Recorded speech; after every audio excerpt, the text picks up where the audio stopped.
En subastas internacionales, han comenzado a reaparecer reliquias personales de quienes ocuparon la cúspide del Tercer Reich. Se encontraron con lupas que habría usado Adolfo Hitler, con cruces, con decoraciones. Un reloj de pulsera con las iniciales de Adolf Hitler fue adquirido por más de $1 millón. Poco después, una de sus limusinas oficiales estuvo a punto de alcanzar los 7 millones. Pero no se trata solo de cifras. Cada uno de estos objetos encierra una historia de poder, propaganda y violencia que aún resuena en la memoria colectiva. La controversia no ha tardado en resurgir. Mientras algunos reclaman que estos vestigios deben preservarse como evidencia histórica, otros denuncian que su comercialización banaliza el horror del régimen nazi. El debate se intensifica cuando aparecen artículos ligados a figuras como Joseph Goebbels o Hermann Göring, cuyas pertenencias, desde manuscritos hasta joyas diseñadas a medida, han salido a la luz en exposiciones y pujas privadas. Entre coleccionistas, museos y descendientes de víctimas, el mercado de estos objetos se convierte en un campo minado donde el pasado se disputa pieza por pieza. Así comienza este recorrido por las posesiones más polémicas del nazismo, donde cada fragmento conserva la huella material de un poder que marcó al mundo para siempre.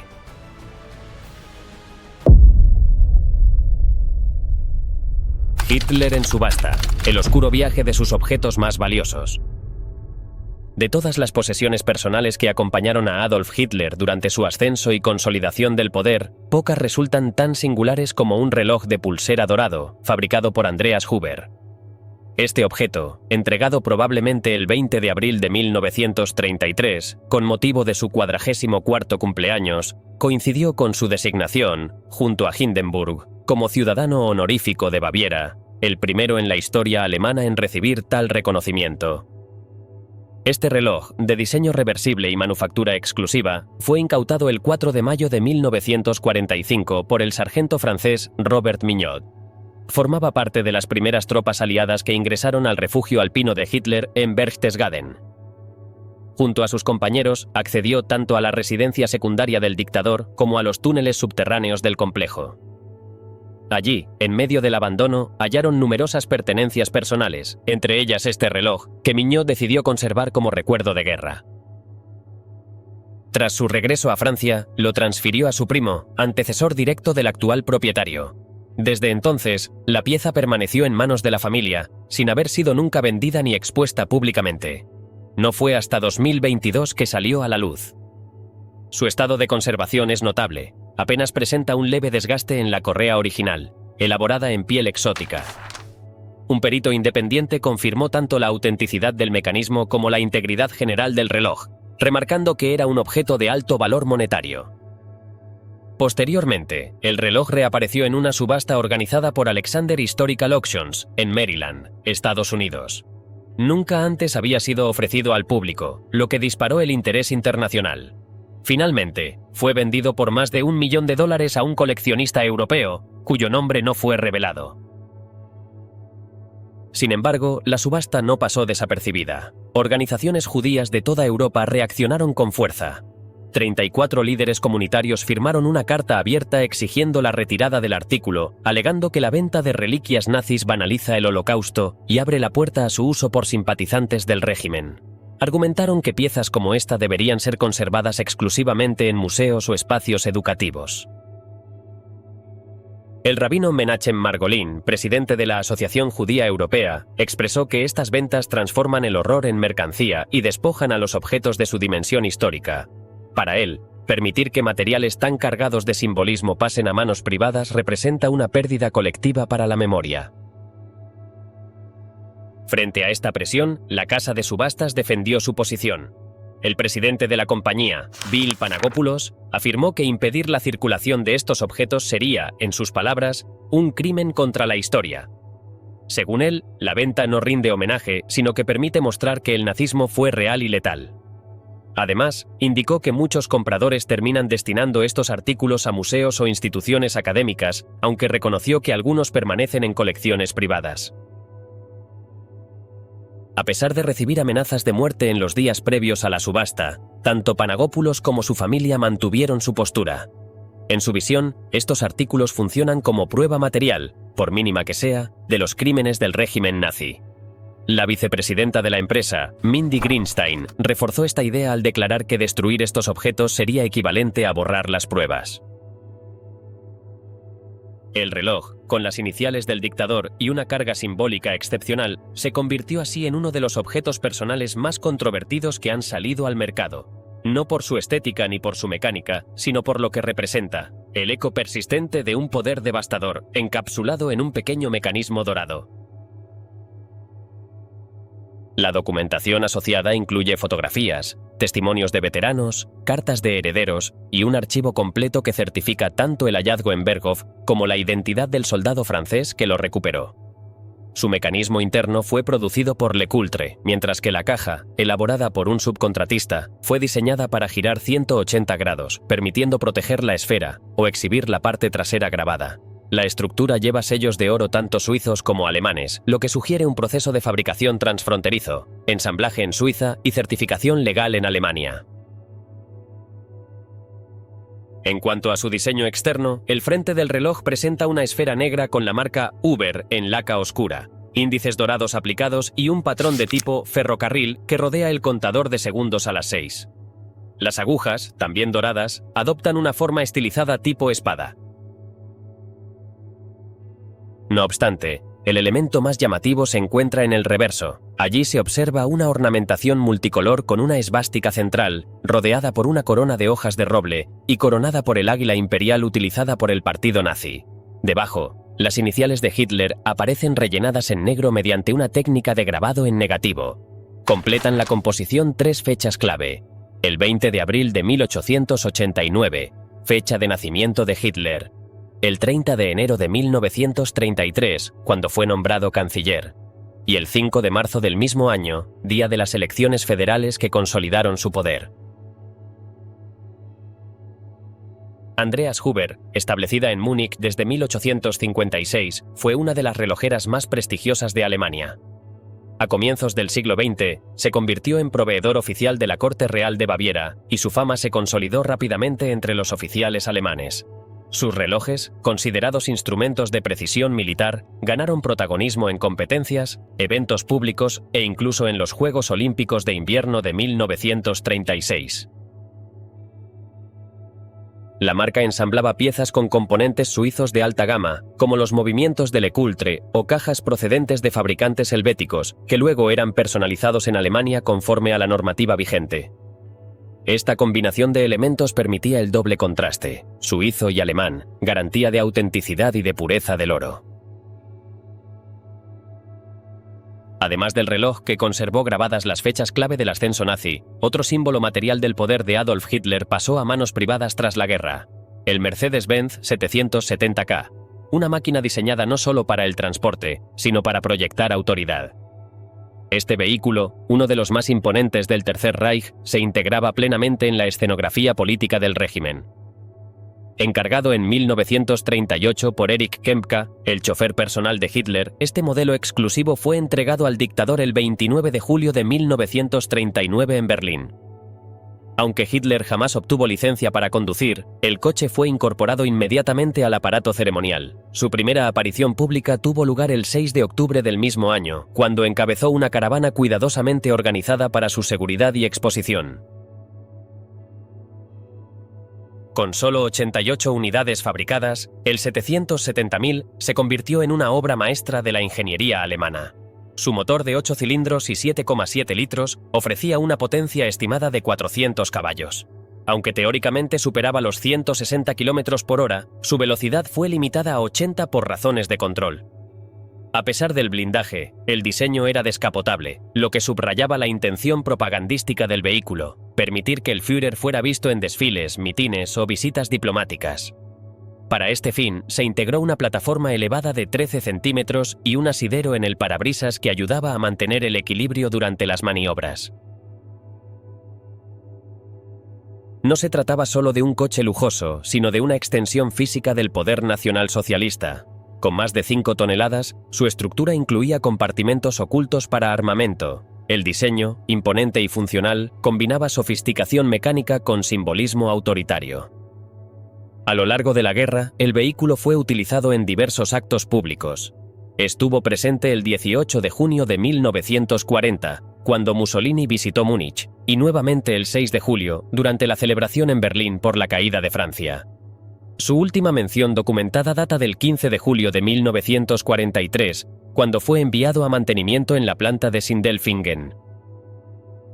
Con la caída del régimen, el automóvil fue incautado por las fuerzas estadounidenses y trasladado a Francia, donde fue empleado brevemente por la policía militar. En 1946 pasó a manos de un empresario belga a cambio de tabaco. Poco después, el estadounidense Tom N. Austin lo adquirió y lo cedió a una asociación de veteranos en Carolina del Norte. Durante años se utilizó en actos conmemorativos antes de quedar almacenado, olvidado, en un garaje en agosto de 1976. Mientras el Mercedes 770K requisado por los aliados recorría su propia trayectoria posbélica, otra unidad del mismo modelo vivía una historia muy distinta. En 1948, el empresario Christopher Janus, vinculado a una firma importadora de Chicago, adquirió uno de estos vehículos a través de un acuerdo con una compañía sueca por $35.000. Desde el inicio, el objetivo fue comercial. Janus promocionó el coche como una reliquia directa del entorno de Hitler, afirmando que había sido diseñado por él y utilizado junto a Eva Braun. Lo apodó, con clara intención mediática, la mascota del Führer. Las reacciones no se hicieron esperar. Zoológicos, psiquiatras e incluso particulares ofrecieron objetos y servicios insólitos a cambio de participar en la exhibición. Janus llegó a organizar más de 150 presentaciones públicas, con fines benéficos, y estimó que podría recaudar una cifra superior al $1.000.000 de la época. Finalmente, en 1952, la limusina fue vendida a los coleccionistas George Waterman y Kirkland Gibson, quienes la presentaron durante años como el vehículo personal del dictador. En 1973, la historia del coche dio un nuevo giro cuando fue vendido en una subasta de Barrett Jackson en Scottsdale por $153.000, estableciendo en ese momento el récord mundial de precio para un automóvil. Documentos históricos sostenían que este vehículo en particular había estado presente en al menos 42 intentos de asesinato contra Hitler, lo que aumentó su carga simbólica. Décadas más tarde, fue localizado sin identificación clara en un museo de Canadá, donde permanecía en silencio, como si su pasado hubiera sido sepultado con él. Aquella historia inspiró al periodista Robert Clara a escribir The Devil's Mercedes, un libro que explora cómo el aura del coche oscilaba entre mito, marketing y memoria histórica. En paralelo, otro ejemplar fue restaurado por un coleccionista privado y exhibido en el Museo de Antigüedades Automovilísticas Históricas de Chicago. Conservaba la tapicería original de cuero negro, aunque sus cristales blindados habían sido reemplazados. En 2009 fue adquirido por un millonario ruso y desde entonces cambió de manos en 8 ocasiones. Su último propietario, cuya identidad se mantuvo en reserva, lo puso a subasta el 17 de enero de 2018. La venta fue organizada por Worldwide Auctioneers en Scottsdale, Arizona. El coche, correspondiente al lote 62, era uno de los 5 modelos sobrevivientes y uno de solo 3 aún en posesión privada. Alcanzó una puja máxima de $7 millones, pero no se concretó la operación al no alcanzar el precio de reserva. La casa de subastas anunció que continuarían las negociaciones de forma privada. Como parte del evento, se informó que el 10% de la cantidad final sería destinado a iniciativas educativas sobre el Holocausto, con el Simon Wiesenthal Center como institución beneficiaria. Pero la subasta del Mercedes-Benz 770K en 2018 hizo que las reacciones no tardaran en llegar, como ya había ocurrido poco antes con la venta del reloj personal de Hitler. Mientras algunos celebraban la conservación del vehículo como testimonio del pasado, otros cuestionaban su lugar en el mercado de antigüedades. Entre los críticos más destacados se encontraba Lawrence Bell, director de la Sociedad Histórica Judía de Arizona. Para él, la pieza debía tener un destino educativo, integrado en un espacio que permitiera comprender su función dentro del aparato propagandístico del régimen nazi. Desde la Anti-Defamation League, Carlos Galindo Elvira coincidió con esa perspectiva. Sostuvo que un objeto con ese nivel de carga simbólica debía ser exhibido en un entorno que ofreciera contexto histórico, no simplemente como una pieza exótica en manos privadas. La inquietud no giraba tanto en torno a la venta en sí, sino al uso y tratamiento del objeto, considerando que su exhibición sin marco interpretativo podía trivializar los crímenes del pasado. Sin embargo, no todos los especialistas coincidieron en la magnitud simbólica de este automóvil en particular. Michael Rubinoff, académico de la Universidad Estatal de Arizona, ofreció una mirada más escéptica. A su juicio, el valor histórico de este tipo de vehículos es relativo, dado que Hitler utilizó numerosos coches similares durante el Tercer Reich. Para Rubinoff, una pieza verdaderamente impactante sería, por ejemplo, el coche en el que asesinaron al archiduque Francisco Fernando, cuya relevancia histórica directa resulta incuestionable y que hoy forma parte de una exposición en Viena. El debate también abordó el riesgo de que este tipo de objetos terminara en manos de grupos extremistas. Pero Rubinoff descartó esa posibilidad. Argumentó que los movimientos neonazis carecen en general de los recursos financieros necesarios para acceder a objetos con este nivel de valoración en el mercado. En cambio, explicó que estas piezas tienden a permanecer en colecciones privadas de alto poder adquisitivo o en instituciones con los medios suficientes para su conservación. La controversia puso de manifiesto el dilema que rodea a muchos objetos vinculados al nazismo, su relevancia como prueba material frente al riesgo de malinterpretación o explotación simbólica. En el caso del Mercedes, su circulación pública volvió a encender el debate sobre el lugar que deben ocupar estos restos del pasado en la memoria colectiva.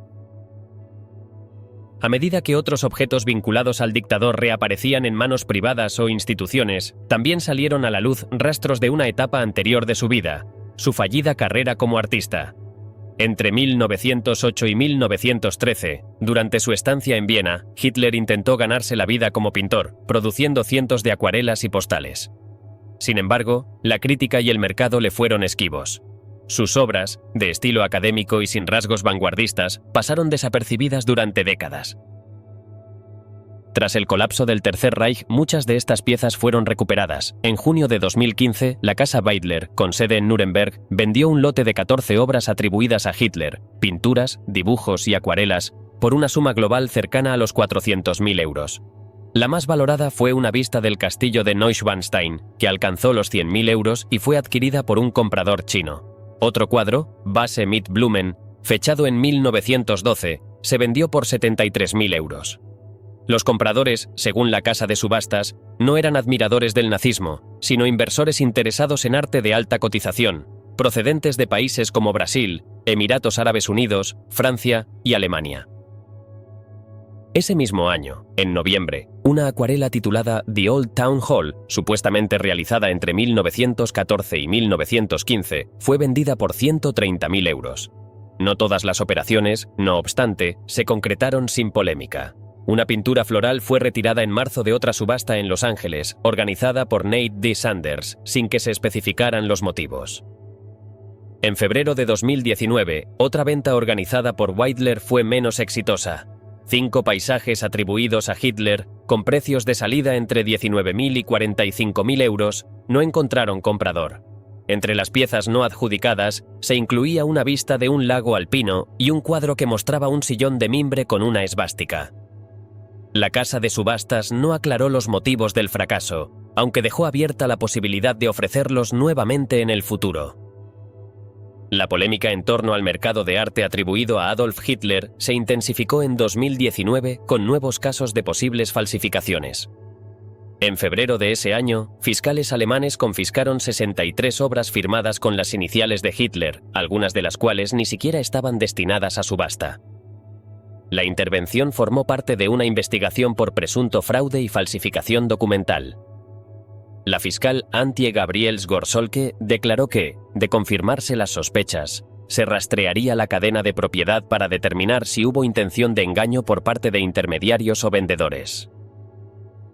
Paralelamente, la policía de Berlín intervino en la casa de subastas Kloss, donde iban a subastarse 3 acuarelas paisajísticas datadas entre 1910 y 1911.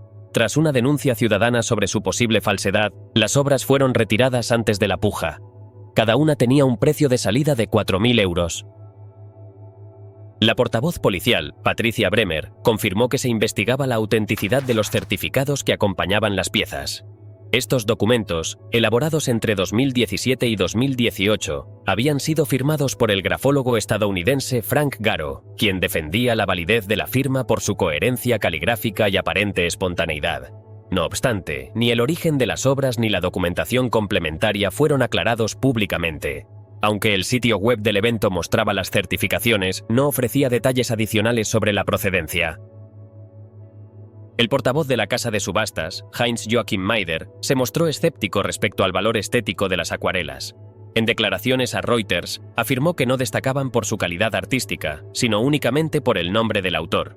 Comparó su nivel con el de artistas callejeros del Sena, asegurando que la mayoría los superaría sin dificultad. En Alemania, la legislación permite la venta de obras atribuidas a Hitler siempre que no incluyan símbolos del régimen nazi. Sin embargo, medios como el Frankfurter Allgemeine Zeitung han alertado sobre la proliferación de falsificaciones. Muchas piezas aparecen firmadas como A. Hitler, pero su autenticación sigue siendo un desafío técnico. Stefan Klingen, del Instituto Central de Historia del Arte en Múnich, señaló que el dictador tenía un nivel similar al de un aficionado sin formación y que sus obras apenas se distinguían de otras miles producidas en serie en aquella época. Pese a su escaso mérito técnico, las obras continúan generando debate por su vinculación directa con el pasado nazi. Se estima que Hitler llegó a pintar unas 2000 piezas antes de la Primera Guerra Mundial. Intentó sin éxito ingresar 2 veces en la Academia de Bellas Artes de Viena. En una conversación citada por Life Magazine en octubre de 1939, declaró a un diplomático británico que se consideraba un artista, no un político, y que su intención era retirarse a pintar una vez resuelta la cuestión polaca. Tras las puertas de Bogensee, la doble vida de Joseph Goebbels.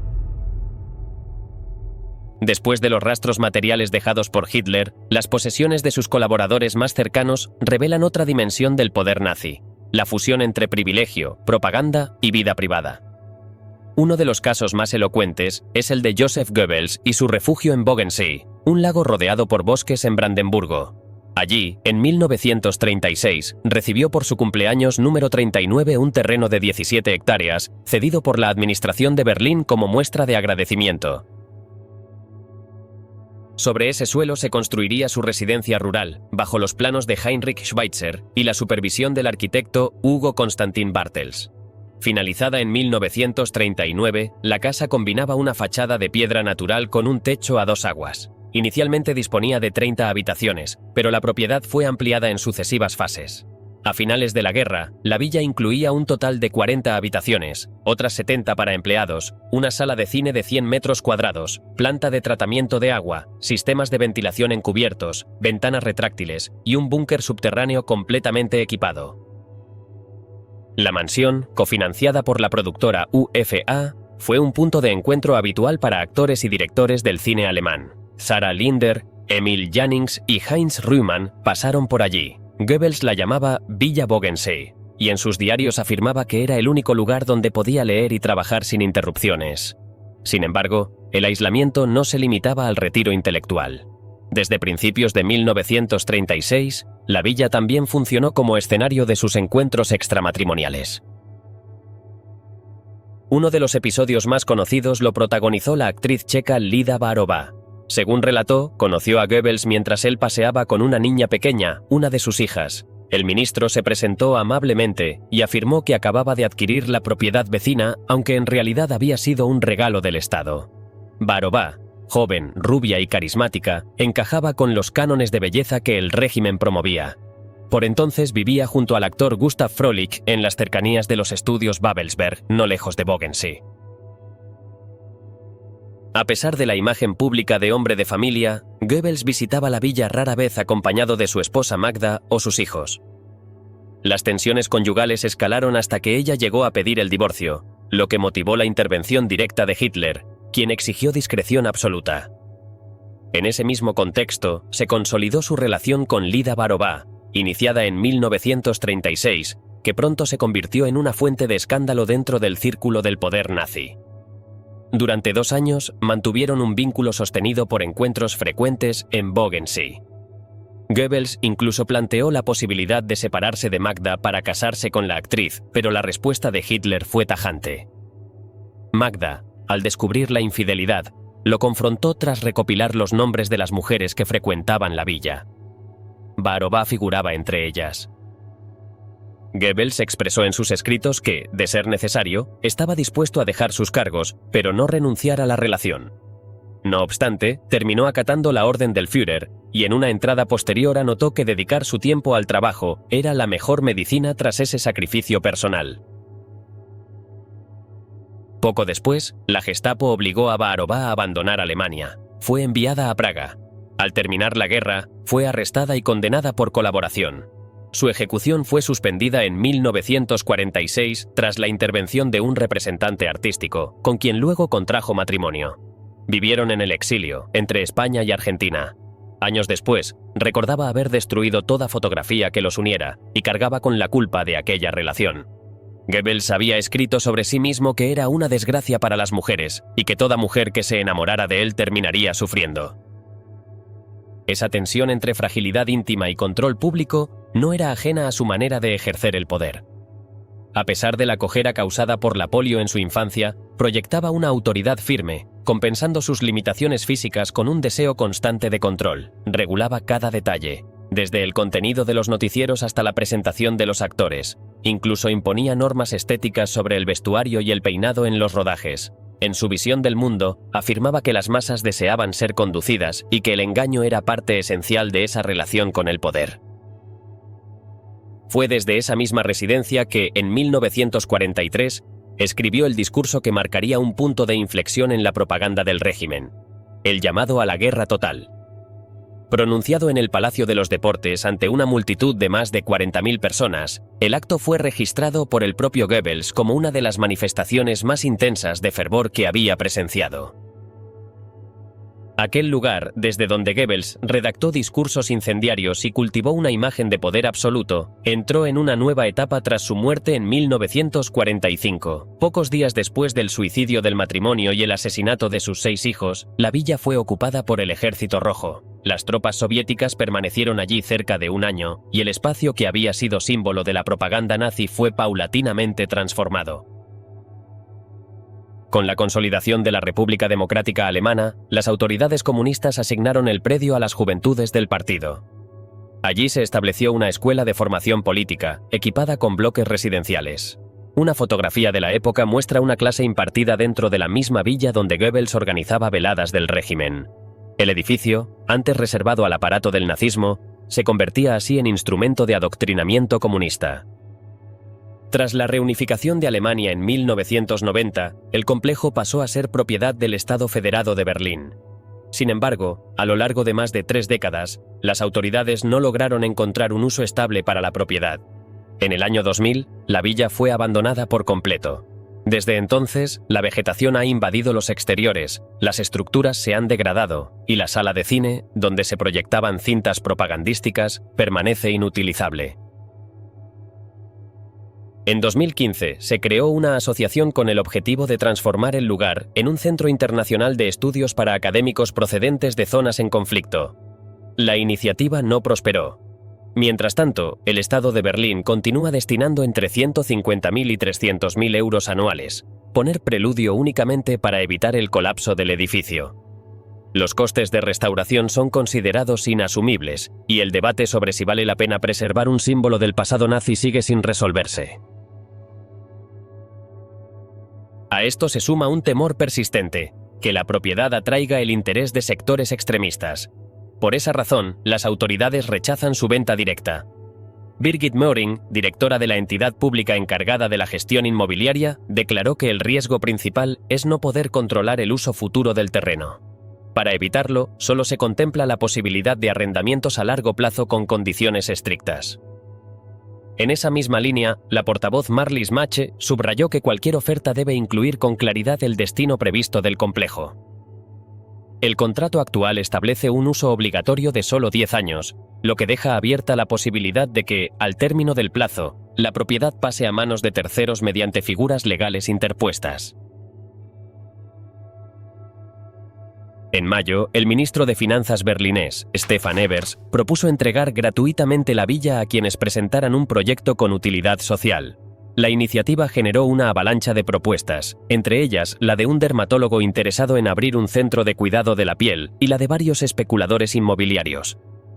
Todas fueron descartadas, incluso el movimiento extremista Reichsbürger, cuyos miembros han sido procesados por intentar derrocar al Estado, envió una propuesta formal que fue rechazada de inmediato. Entre las pocas propuestas consideradas con potencial, destacó la impulsada por la Asociación Judía Europea. Su presidente, el rabino Menachem Margolin, envió una carta al comisionado Evers sugiriendo reconvertir la villa en un centro dedicado a la libertad de expresión y a la lucha contra el odio. En la misiva, Margolin expresó que aquel lugar, antaño utilizado para difundir el mal, podría transformarse en un espacio consagrado a promover el bien. Evers calificó la propuesta como valiosa, aunque subrayó que el principal obstáculo continúa siendo la falta de financiación. De no encontrarse una solución sostenible, el gobierno no descarta la demolición definitiva del edificio. Conforme la villa de Bogensee se degradaba con el paso del tiempo, los escritos personales de Joseph Goebbels desataron una disputa judicial que volvió a colocar su nombre en el centro de la controversia. Décadas después del final del Tercer Reich, sus diarios, redactados con minuciosidad y tono confesional, se convirtieron en la base de una biografía académica escrita por el historiador Peter Longerich. La obra, publicada en Alemania en 2010 y más tarde en inglés por Penguin Random House UK, desató un debate inesperado. ¿Debe la familia de un criminal de guerra recibir beneficios por los derechos de autor de sus escritos? La disputa legal comenzó cuando la editorial Sidler, parte del grupo Random House Germany, utilizó fragmentos extensos de los diarios sin compensar al patrimonio legal de Goebbels.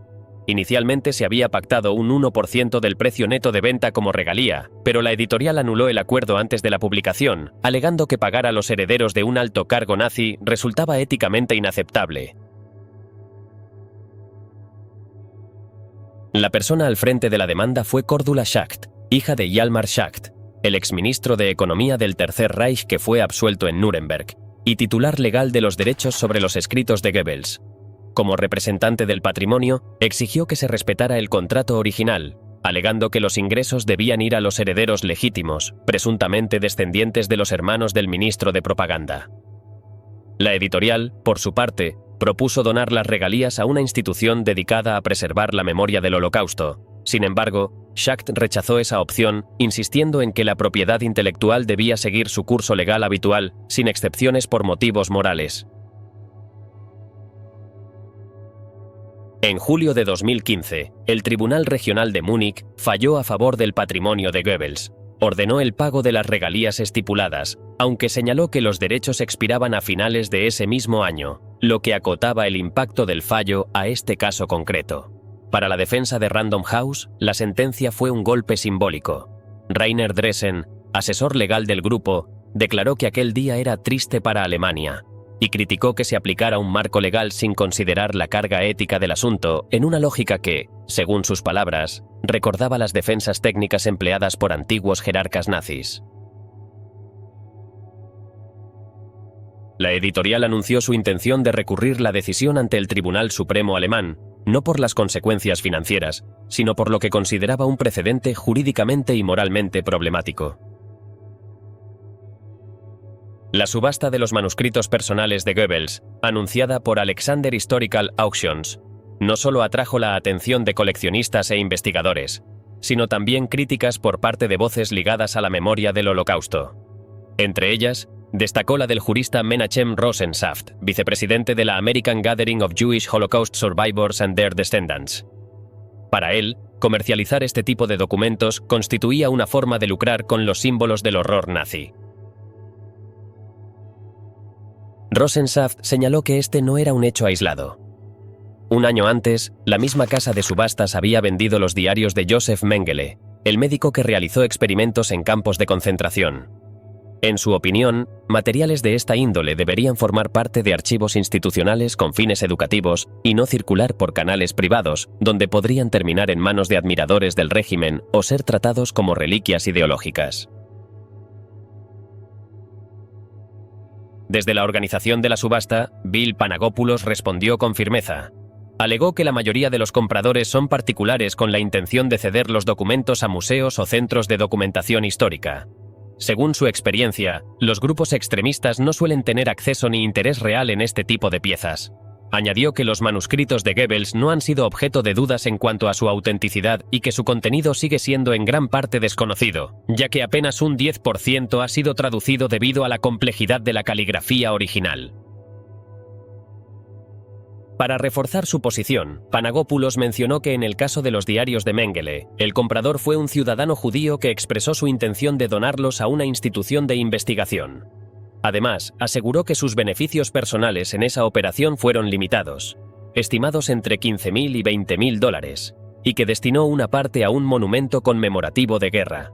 A título personal, recordó que su padre era originario de una ciudad griega arrasada durante la ocupación alemana, afirmando que jamás actuaría con frivolidad ante el legado del nazismo. Subastando al Reichsmarschall el destino de sus posesiones. Tras el destino de las propiedades de Goebbels, el rastro material dejado por Hermann Göring revela otra dimensión del legado nazi, una mezcla de fetichismo, memoria histórica y mercado. En septiembre de 2019, un uniforme atribuido al excomandante de la Luftwaffe fue ofrecido en subasta por Parade Antiques en la ciudad británica de Plymouth. La prenda, de un característico gris pálido, había sido adquirida previamente a un museo privado en Suiza y presentaba signos claros de uso, manchas de sudor, desgaste en botones y pliegues que coincidían con el cuerpo voluminoso de Göring. El propietario del establecimiento, John Cabello, explicó que el uniforme fue confeccionado por el sastre Viennet Stiller, especializado en ropa para altos mandos del Tercer Reich. A diferencia de los trajes de gala fabricados en los primeros años del régimen, esta pieza mostraba un acabado más modesto, probablemente debido a la escasez de materiales durante la guerra. Cabello interpretó ese detalle como un intento deliberado de Göring por no exhibir lujo en tiempos de privaciones generalizadas. El conjunto incluía túnica, pantalones, tirantes y una gorra de oficial, esta última una réplica, junto con un cinturón auténtico, aunque no vinculado directamente al mariscal. Expertos en uniformes confirmaron que la prenda fue usada por el propio Göring. Un desgaste desigual en el bolsillo izquierdo indicaba un gesto habitual, colocar la mano allí durante sus apariciones públicas. La estimación de salida fue de 85.000 libras. La iniciativa provocó una reacción inmediata. Jonathan Arkush, del Board of Deputies of British Jews, calificó la venta de repugnante y exigió la destrucción del uniforme. Recordó que Plymouth fue blanco de los bombardeos aéreos dirigidos por Göring. La rabina Laura Janner Klausner advirtió que este tipo de objetos pueden acabar funcionando como símbolos ideológicos para sectores nostálgicos del nazismo. Cabello, en respuesta, sostuvo que reconocer el valor histórico no implica avalar su contenido simbólico. Años antes, en junio de 2016, la Casa Hermann Histórica en Múnich también ofreció objetos personales de Göring, entre ellos, un par de calzoncillos de seda con sus iniciales bordadas, radiografías y el estuche metálico que contenía la cápsula de cianuro que utilizó para suicidarse 2 horas antes de ser ejecutado tras los juicios de Nuremberg. La subasta incluía además documentos médicos de Hitler, prendas con bolsillos reforzados para portar armas, fotos secretas del archivo de Robert Kemner, transcripciones de escuchas a prisioneros en Nuremberg y hasta fragmentos de las cuerdas usadas en las ejecuciones del 16 de octubre de 1946. También se ofreció el mazo de madera utilizado por el juez estadounidense Robert H. Jackson durante el proceso, posteriormente regalado a Thomas J. Dodd. Las críticas no tardaron en llegar. El Consejo Central de los Judíos en Alemania, encabezado por Joseph Schuster, tildó la venta de escandalosa y ofensiva y pidió suspenderla. Alegaron que estos objetos debían preservarse en instituciones públicas, no circular en mercados privados donde podrían ser glorificados por extremistas. El propio alcalde de Múnich instó a cancelar el evento por razones éticas y de seguridad. Hermann Histórica defendió su actuación. En un comunicado oficial, la empresa sostuvo que operaba bajo estándares estrictos, vendiendo exclusivamente a museos, archivos y coleccionistas autorizados. Alegaron que su labor facilitaba el acceso de investigadores a piezas auténticas del pasado y que muchos de los objetos que pasaron por sus manos hoy forman parte de colecciones museísticas reconocidas. Gran parte de los artículos provenía de la colección privada del Dr. John K. Latimer, oficial médico estadounidense que supervisó a los acusados nazis durante los juicios de Nuremberg. Durante ese tiempo, Latimer recopiló documentos, efectos personales y piezas médicas que fueron conservadas en su poder hasta su fallecimiento. Más allá de las subastas públicas y las polémicas éticas que rodean sus objetos personales, uno de los artefactos más íntimos vinculados a Hermann Göring ha reaparecido en el mercado. Un anillo de oro con fuerte carga simbólica, que perteneció a su primera esposa, Karin Göring. Esta joya representa no solo una pieza singular por su factura y diseño, sino también una ventana a la dimensión personal del jerarca nazi. Karin Fock, nacida en Estocolmo en 1888, provenía de una familia aristocrática con raíces suecas e irlandesas. Se casó en 1910 con el barón Nils von Kantzow y tuvo un hijo en 1922. Ese mismo año conoció a Göring, entonces piloto civil en Suecia. Aunque ella aún estaba legalmente casada, la relación avanzó rápidamente. Tras su divorcio en diciembre de 1922, se unieron en matrimonio a comienzos de 1923. El anillo fue un regalo de Karin a Göring con motivo de su cumpleaños, el 12 de enero de ese mismo año. Elaborado en oro de 18 quilates, incluía un camafeo tallado a mano con la figura del rey Leónidas, símbolo del valor que ella atribuía a su esposo. En el interior figuraba la dedicatoria en alemán, que decía que era por su cumpleaños, de su querida Karin, junto a la fecha y el lugar donde fue entregado. 12 de enero de 1923, Estocolmo. Esta pieza de gran tamaño fue uno de los primeros objetos personales que Göring conservaría con auténtica devoción. Sin embargo, Karin nunca gozó de buena salud. Tras el intento fallido de golpe en Múnich, la pareja se exilió brevemente en Suecia. Aunque Karin simpatizaba activamente con el NSDAP, su condición médica, marcada por la tuberculosis, limitó su exposición pública. La muerte de su madre en septiembre de 1931 agravó su estado, y poco después, el 17 de octubre, falleció a los 42 años tras sufrir un infarto. Göring dejó de usar el anillo tras su muerte, temiendo dañar el delicado camafeo.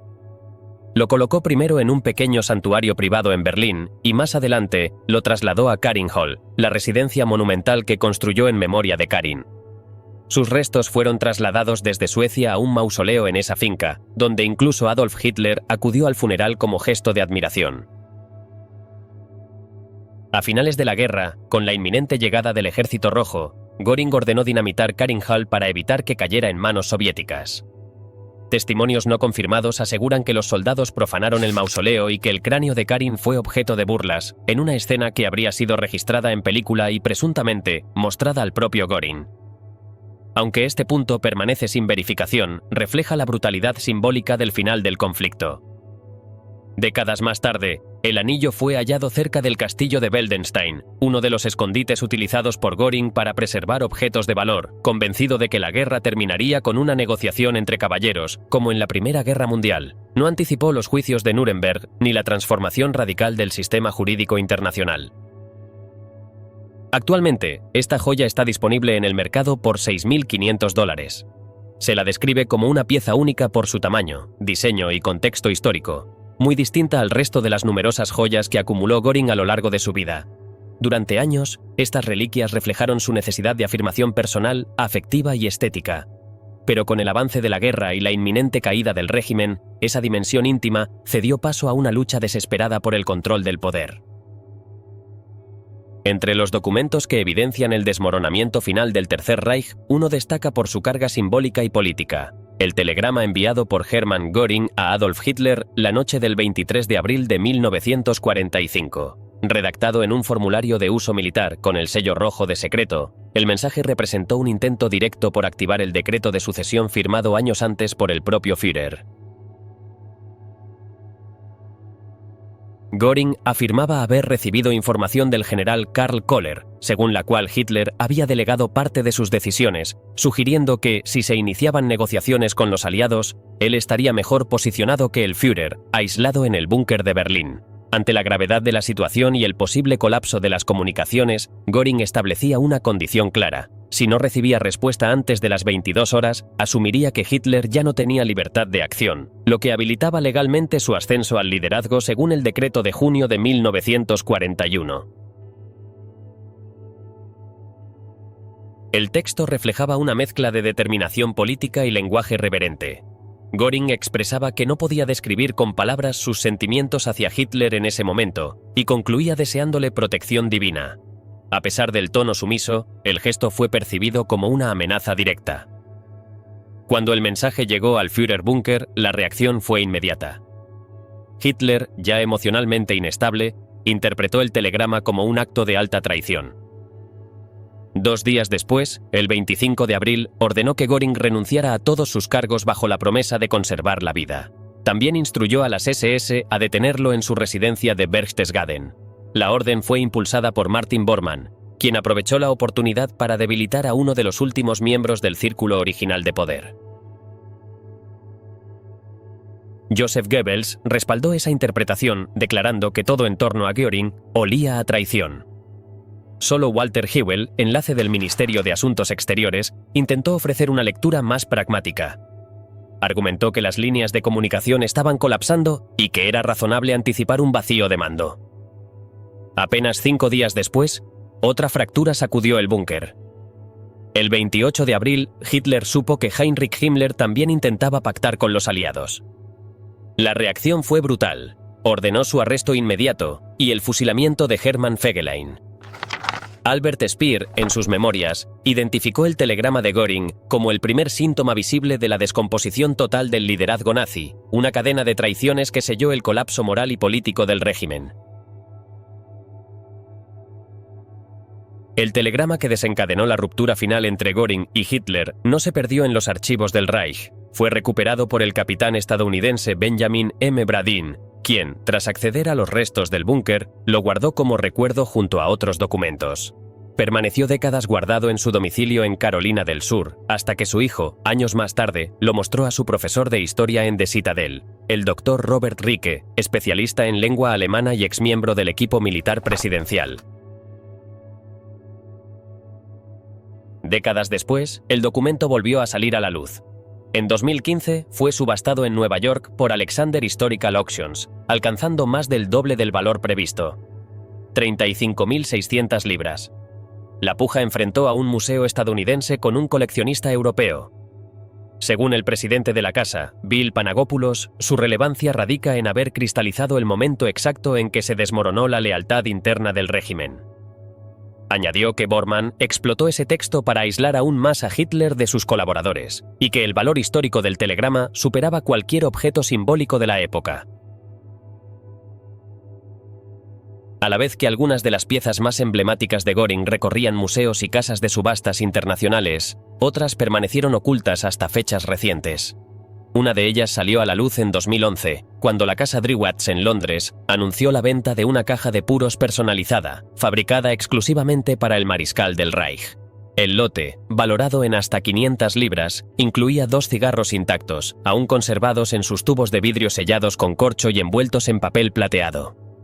También lo acompañaba una fotografía en blanco y negro con la firma del propio Göring, estimada entre 200 y 300 libras. La tapa de la caja mostraba una inscripción clara: Sonderfertigung Reichsmarschall Hermann Göring, junto con sus iniciales, su escudo personal y el nombre de la tabaquera berlinesa que los elaboró, Gildemann Ltd. Según Malcolm Clarich, especialista en objetos militares de la casa de subastas, estos artículos ofrecían una conexión directa con la figura del jerarca nazi, conocido por su teatralidad y gusto por el lujo.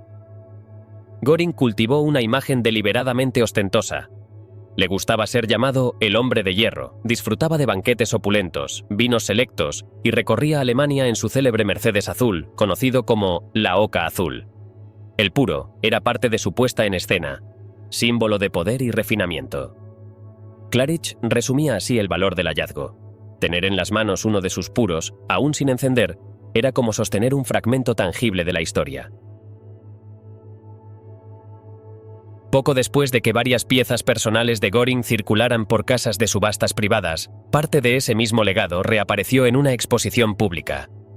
En abril de 2014, el Museo Nacional de la Liberación en Groesbeek, Países Bajos, presentó una muestra que incluía los célebres puros del mariscal del Reich, acompañados por una copia firmada del Mein Kampf de Hitler.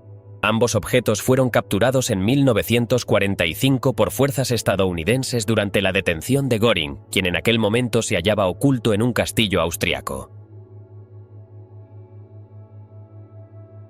Estos puros, elaborados con tabaco procedente de Sumatra por una empresa alemana, fueron entregados como obsequio en agosto de 1941, en plena ofensiva aérea sobre el Reino Unido. Desde el museo se sugirió que bien pudo haberlos encendido mientras meditaba sobre los reveses sufridos por la Luftwaffe frente a los cazas británicos. El origen de las piezas quedó documentado en un archivo perteneciente a Louis Otto, funcionario neerlandés que se hizo con estos objetos tras la rendición alemana.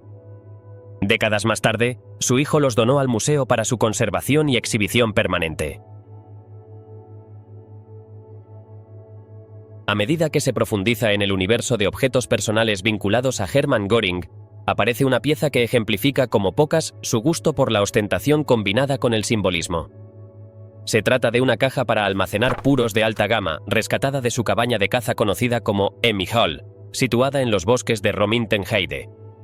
Este lugar, frecuentado por la élite del régimen, fue abandonado durante la retirada alemana ante el avance del Ejército Rojo. Un guardabosques cercano a Göring retiró discretamente la caja, que más tarde fue vendida en una subasta en territorio alemán y acabó en manos de un coleccionista privado. El diseño de esta caja revela la fusión entre lo personal y lo político. En la parte superior, el lado izquierdo muestra el escudo heráldico de Göring, mientras que en la derecha aparece el de la familia de Emmy Sonnemann, su segunda esposa. En el centro, un alce con una esvástica giratoria entre sus astas evoca a San Huberto, figura asociada a la caza y utilizada por el propio Hitler como símbolo de misticismo germánico. Justo debajo del animal puede leerse una inscripción con el nombre de la finca y el año, Reichsjägerhof Rominten 1936.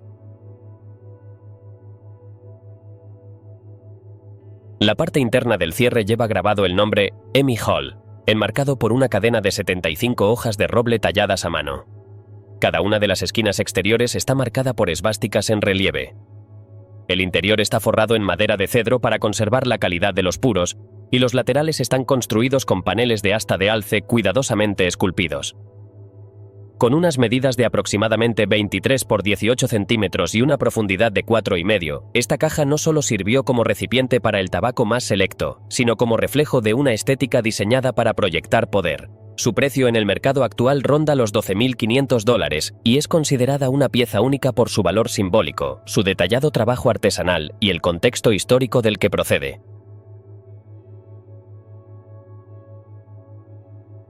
Durante su carrera, Göring fue señalado como el heredero natural de Hitler y vivió rodeado de lujos en su finca en Schorfheide, al norte de Berlín.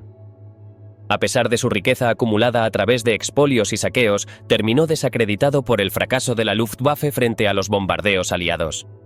Su muerte en octubre de 1946, mediante una cápsula de cianuro que logró introducir en su celda, puso fin a una trayectoria marcada por el exceso y la caída. Aunque su legado es inseparable de la violencia del régimen que ayudó a sostener, los objetos que dejó atrás siguen reapareciendo, disputados entre quienes buscan preservar la memoria histórica y quienes los ven solo como piezas de colección.